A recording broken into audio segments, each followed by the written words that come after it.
Good morning Philippines! Good morning STIer! Kayo'y nanonood ng STIer News, ang inyong reliable na source ng mga may init na balita at mga pangyayari sa ating campus.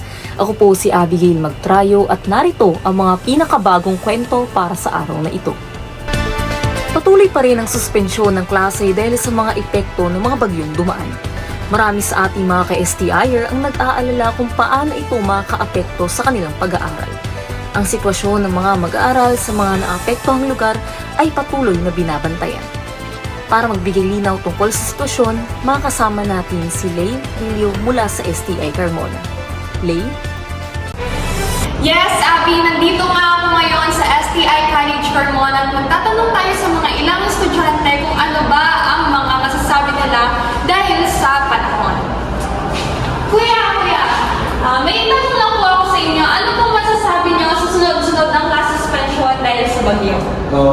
Eto, tambak sa ELS, like, suspended na nga yung klase eh.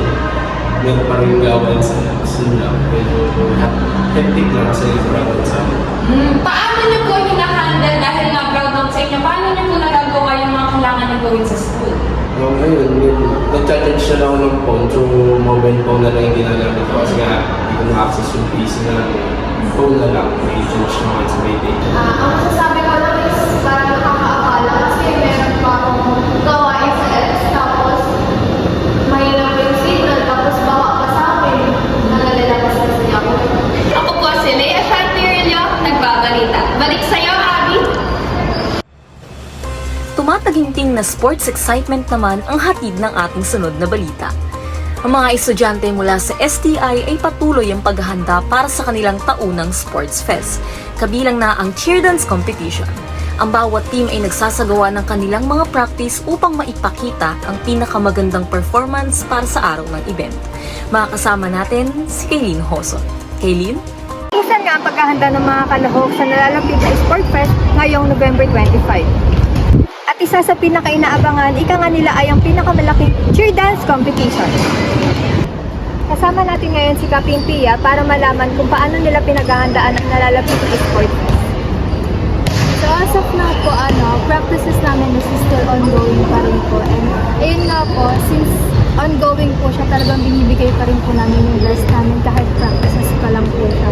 And para din po hindi masayang yung pagod ng bawat isa. And even though hectic po yung schedules ng bawat isa, we still find a solutions po para makapag-practice po ng routine namin kasi ganun po kami ka-dedicated and committed po na manalo sa upcoming cheer dance competition.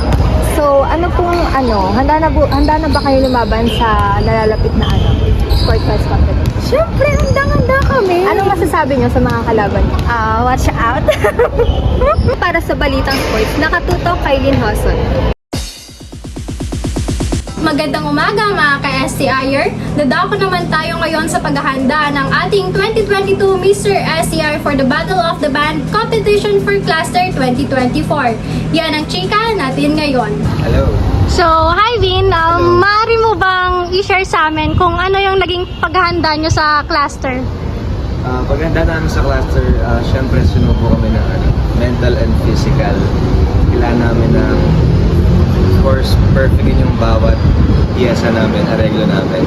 Ayun, para advice ko sa mga sasali next school year, cluster 2025-2026. Of course, kailangan nila ng mental and physical preparation for their health.